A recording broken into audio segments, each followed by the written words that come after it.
We provide you the platform to turn your dreams into reality. Give wings to your aspirations with KR Mangalam University.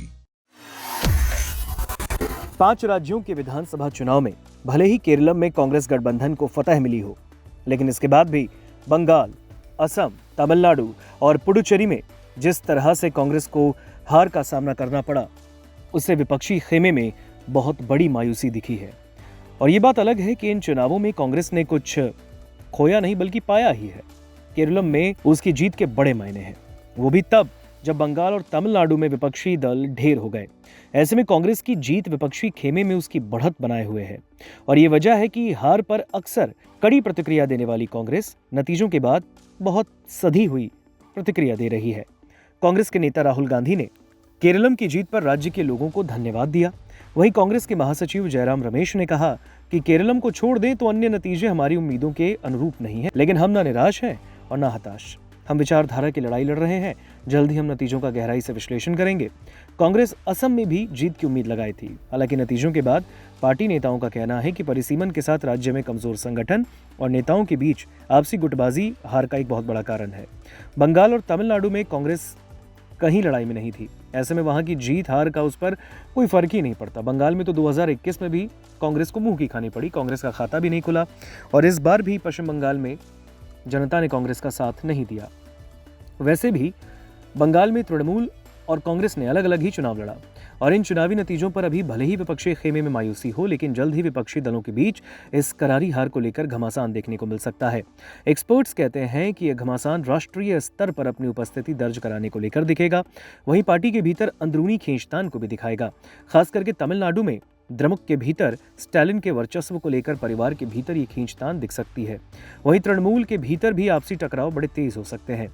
Mamata Banerjee भी राज्य में हार के बाद केंद्रीय राजनीति में सक्रिय हो सकती है और इसका असर केंद्र की राजनीति में देखने को मिल सकता है। सवाल यहाँ पर 2 हैं।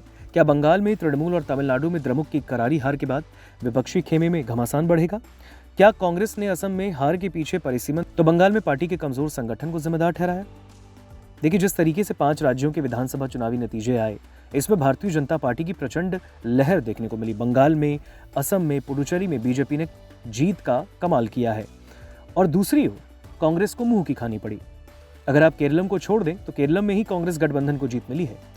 इसके अलावा बाकी राज्यों में कांग्रेस को हार का सामना करना पड़ा और इससे विपक्षी खेमे में बहुत बड़ी मायूसी देखी गई है। ये बात अलग है कि इन चुनावों में कांग्रेस ने कुछ खोया नहीं बल्कि पाया है। केरलम में उसकी जीत के बहुत बड़े मायने हैं, वो भी तब बंगाल और तमिलनाडु में विपक्षी दल ढेर हो गए। ऐसे में कांग्रेस की जीत विपक्षी खेमे में उसकी बढ़त बनाए है और ये वजह है कि हार पर अक्सर कड़ी प्रतिक्रिया देने वाले कांग्रेस नतीजों के बाद बहुत सधी प्रतिक्रिया दे रहे हैं।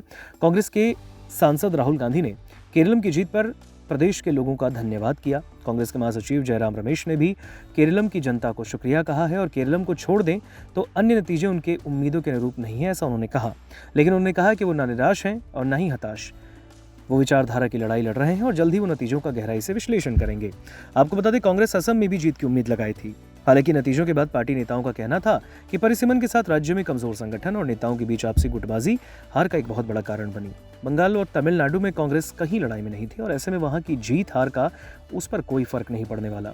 वैसे भी बंगाल में तृणमूल और कांग्रेस ने अलग अलग ही चुनाव लड़ा था। हालांकि इन चुनावी नतीजों पर अभी भले ही विपक्षी खेमे में मायूसी है, लेकिन जल्द ही विपक्षी दलों के बीच इस करारी हार को लेकर घमासान देखने को मिल सकता है। कुछ राजनीतिक एक्सपर्ट्स कहते हैं कि यह घमासान राष्ट्रीय स्तर पर भी अपनी उपस्थिति दिखाएगा। हालांकि वहीं पार्टी के भीतर अंदरूनी खींचतान को भी सामने दिखाएगा। खास करके तमिलनाडु में द्रमुक के भीतर स्टालिन के अब वर्चस्व को लेकर परिवार के भीतर खींचतान देख सकती है। अब तृणमूल के भीतर भी आपसी टकराव देख सकते हैं। ममता बनर्जी भी राज्य में हार के बाद केंद्रीय राजनीति में सक्रिय हो सकती हैं और इसका असर केंद्र की राजनीति में भी देखने को मिल सकता है।